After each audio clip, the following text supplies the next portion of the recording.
Sports சைக்காலஜியில் நம்ம இப்போ பார்க்குறது யூனிட் 2ல் பேஜ் நம்பர் 9 அதில் 2.1 அதில் இப்போ நம்ம அதை பார்க்குறோம். Development in India for sports psychology, அதாவது இந்தியாவில் விளையாட்டு உளவியலின் வளர்ச்சி. அதை இப்போ நம்ம தமிழில் எக்ஸ்பிளைன் பண்ணுறவங்களுக்கு, விளையாட்டு உளவியல் என்பது விளையாட்டு படிநிலையில் பெருமைக்குரிய ஒரு பயன்பாட்டு உளவியல் ஆகும். 1960இல் தொடங்கப்பட்ட பட்டியாலாவில் உள்ள தேசிய விளையாட்டு நிறுவனம் விளையாட்டு உளவியல் உட்பட விளையாட்டு அறிவியல் கருத்தில் ஒரு முக்கிய பங்கை கொண்டிருந்தது. அடுத்தது பேஜ் நம்பர் 10ல் அந்த பேராகிராஃபை அப்படியே நான் சப்டைட்டில் போட்டு உங்களுக்கு எக்ஸ்பிளைன் பண்ணுறேன் ஷார்ட்டாக. ஆனால் அதில் இருக்கிறது தான் நான் ஷார்ட்டாக எக்ஸ்பிளைன் பண்ணுறேன். ஃபஸ்ட்டு நான் அதுக்கு சப்டைட்டில் என்ன போட்டிருக்கேன்னா, developments of sports science in India, இந்தியாவில் விளையாட்டு அறிவியலின் வளர்ச்சி. 1960இல் ரோம் ஒலிம்பிக்கு பிறகு பயிற்சியாளர்களும் உடற்கல்வி நிபுணர்களும் உளவியல் முயற்சியில் முக்கியத்துவத்தை உணர்ந்தபோது இது இந்தியாவில் ஒரு உலகளாவிய இயக்கமாக மாறியது.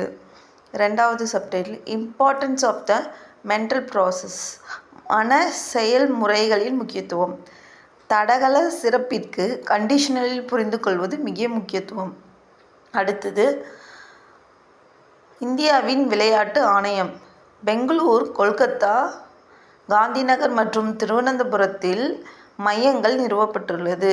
குவாலியரில் உள்ள NIS மற்றும் பட்டியாலாவில் NSNIS வெளிநாட்டு நிபுணம் வழிகாட்டுதலுடன் ஆராய்ச்சி ஆய்வகங்களை கொண்டிருந்தன. அடுத்தது பல்கலைக்கழகங்களில் விளையாட்டு உளவியல். பட்டதாரி மற்றும் முதுகலை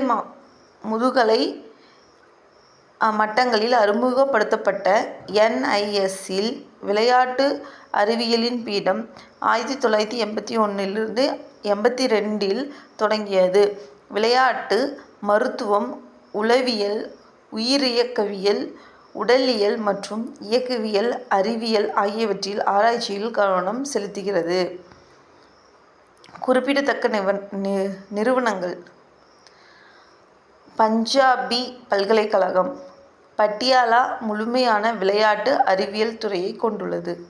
தமிழ்நாடு உடற்கல்வி மற்றும் விளையாட்டு பல்கலைக்கழகம் 2006இல் ஒரு விளையாட்டு உளவியல் துறையை தொடங்கியது. அடுத்து இந்திய விளையாட்டு உளவியலின் சங்கம் SPAI பிப்ரவரி 23, 1985 லட்சுமிபாய் தேசிய உடற்கல்வி கல்லூரியில் நிறுவப்பட்டது.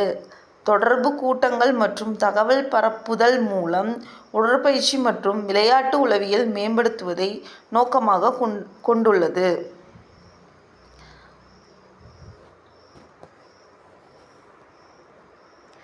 அடுத்து பேஜ் நம்பர் 11ல் நம்ம 2.2 அதை அந்த பேராகிராஃபையே நான் சப்டைட்டில் போட்டு ஷார்ட்டாக உங்களுக்கு எக்ஸ்பிளைன் பண்ணுறேன். ஃபஸ்ட்டு விளையாட்டு உளவியலில் ஆரம்ப நாட்கள், early days of sports psychology, அந்த மாதிரி நான் சப்டைட்டில் போட்டுக்கிட்டேன். உங்களுக்கு நான் எக்ஸ்பிளைன் பண்ணிடுறேன், சப்டைட்டில் உங்களோட விளையாட்டு உளவியல் குறித்த முதல் ஆராய்ச்சி ஆய்வகங்கள் 1920கள் மற்றும் 1930களில் நிறுவப்பட்டுள்ளது. ஆராய்ச்சி 1930களின் முற்பகுதியில் இடைநிறுத்தப்பட்டு 1960களில் மீண்டும் தொடங்கியது. அடுத்தது ஐரோப்பாவில் முக்கிய முன்னேற்றங்கள்.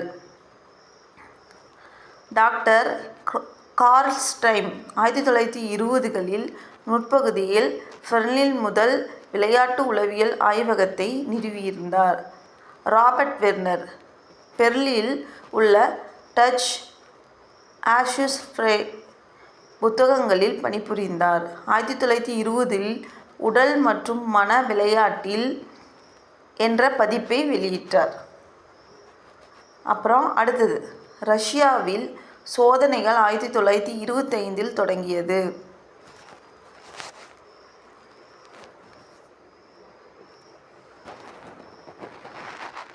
வட அமெரிக்காவில் ஆரம்பகால ஆய்வுகள் 1930 ஆண்டு தொடங்கியது. மோட்டார் ஸ்கில்ஸ் சமூக மோட்டார் நடத்தை, சமூக வசதி மற்றும் பழக்கவழக்க உருவாக்கம் ஆகியவற்றில் கவனம் செலுத்தின. அடுத்தது குறிப்பிடத்தக்க ஆராய்ச்சிகள். ஈ.வி. ஸ்கிரிப்டர் 1890களில் நடத்தை சோதனைகளை நடத்தினார். நார்மன் 1898இல் முதல் அங்கீகரிக்கப்பட்ட விளையாட்டு உளவியல் ஆய்வகத்தை மேற்கொண்டார். இது ஒரு இதய முடுக்கி மூலம் சைக்கிள் ஓட்டுபவர்கள் வேகமாக சைக்கிள் ஓட்டுவதை காட்டுகிறது. அடுத்தது கோல்ட்மேன் அமெரிக்காவில் முதல் விளையாட்டு உளவியலாளர். 1925இல் இல்லினாய்ஸ் பல்கலைக்கழகத்தில் பணியாற்றினார். 1932இல் ஆய்வகம் மூடப்படும் வரை விளையாட்டு உளவியலை படித்தார். அடுத்து பேஜ் நம்பர் 12. அந்த பேராவை அப்படியே உங்களுக்கு ஷார்ட் பண்ணி சப்டைட்டிலோடு சொல்கிறேன். ஃபஸ்ட்டு என்னென்னா கோல்ஃப்மேன் அவங்களோடது விளையாட்டு செயல்திறனின் உளவியல் மற்றும் உடலியல் பற்றிய அறிவை மேம்படுத்த அவர் உதவினார். பயிற்சியின் உளவியல் 1926 மற்றும் தடகளத்தில் உளவியல் 1928 போன்ற முக்கிய படைப்புகளை வெளியிட்டார். விளையாட்டு உளவியலாளர்களில் பணி மற்றும் தடகள போட்டிகளை நடத்துவது தொடர்பான அவர்களின் முக்கிய பணியை விவரிக்கிறார். அடுத்தது கிரிஃபித். அவரோட ஒர்க்ஸ் எப்படின்னா, சிகாகோ விளையாட்டு உளவியலாளர் ஆலோசகராக பணியாற்றினார். போட்டி சூழ்நிலைகளில் உளவியல் கொள்கையை புரிந்து கொள்வதற்காக கள ஆய்வுகளையும் வீரர் மற்றும் பயிற்சியாளர்களின் நேர்காணல்கள் போன்றவை வலியுறுத்தினார். முதல் விளையாட்டு உளவியல் பல்கலைக்கழக படிப்புகளை உருவாக்கி கற்பித்தார். அமெரிக்காவில் விளையாட்டு உளவியலின் தந்தை என்று அழைக்கப்படுகிறார். அடுத்தது விளையாட்டு உளவியலின் வளர்ச்சி, growth of sports psychology. சப்டைட்டிலெல்லாம் இந்த மாதிரி நானாக போட்டுக்கிறது. 1960களில் ஐரோப்பாவில் செழித்து முதல் உலக விளையாட்டு உளவியல் மாநாடு ரோமில் 1965இல் நடைபெற்றது. இது சர்வதேச விளையாட்டு உளவியல் சங்கத்திற்கு ISSP வழிவகுத்தது.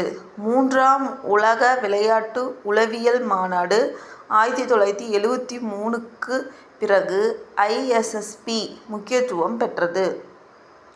ஐரோப்பிய விளையாட்டு உளவியல் கூட்டமைப்பு 1968 மற்றும் வட அமெரிக்கா சங்கம் போன்ற பிற அமைப்புகள் நிறுவப்பட்டது. அவ்வளோதான், முடிஞ்சிருச்சு. அடுத்தது பேஜ் நம்பர் 13.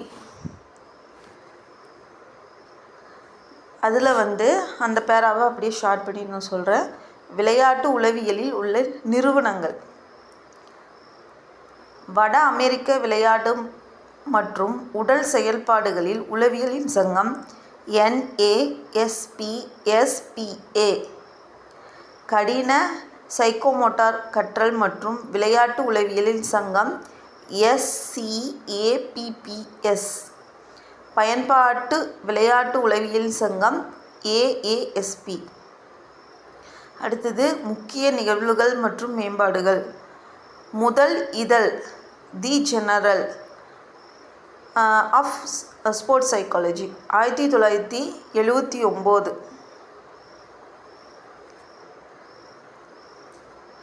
வெளியிடப்பட்டது.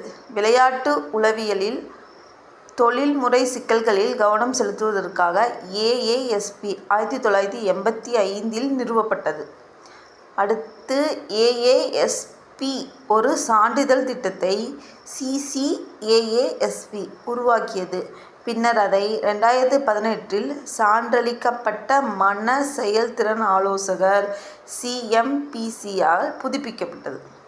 அடுத்தது ஒலிம்பிக்கில் விளையாட்டு உளவியல். விளையாட்டு உளவியலாளர்கள் 1984இல் ஒலிம்பிக் அணிகளுடன் இணைந்து பணியாற்ற தொடங்கினார்கள்.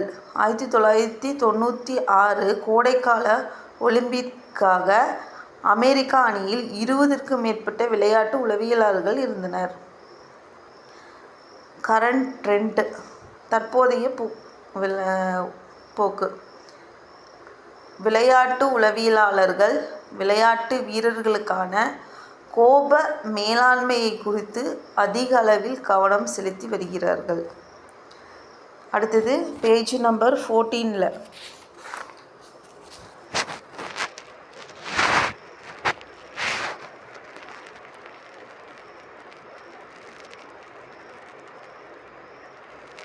டாக்டர் மிர்ச்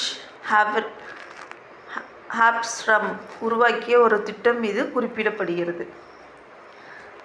அது LUSU என்ற தலைப்பிலான பகுதி. விளையாட்டு உளவியல் என்பது விளையாட்டுத் துறையில் ஒரு பயன்பாட்டு உளவியல் என்பதை விளக்குகிறது. இது 1961இல் தொடங்கப்பட்ட பட்டியாலாவில் உள்ள தேசிய விளையாட்டு நிறுவனத்தில் பங்கை இந்தியாவில் விளையாட்டு உளவியலை மேம்படுத்துவதிலும் எடுத்துக்காட்டுகிறது. இந்திய விளையாட்டு ஆணையம் பெங்களூர், கொல்கத்தா, காந்திநகர், திருவனந்தபுரம், குவாலியர் மற்றும் பட்டியாலா போன்ற பல்வேறு நகரங்களில் மையங்களை திறந்துள்ளது.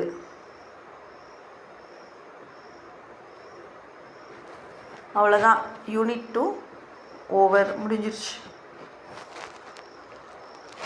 அதுக்கப்புறம் கொஷின் ஆன்சர் தான் இருக்குது.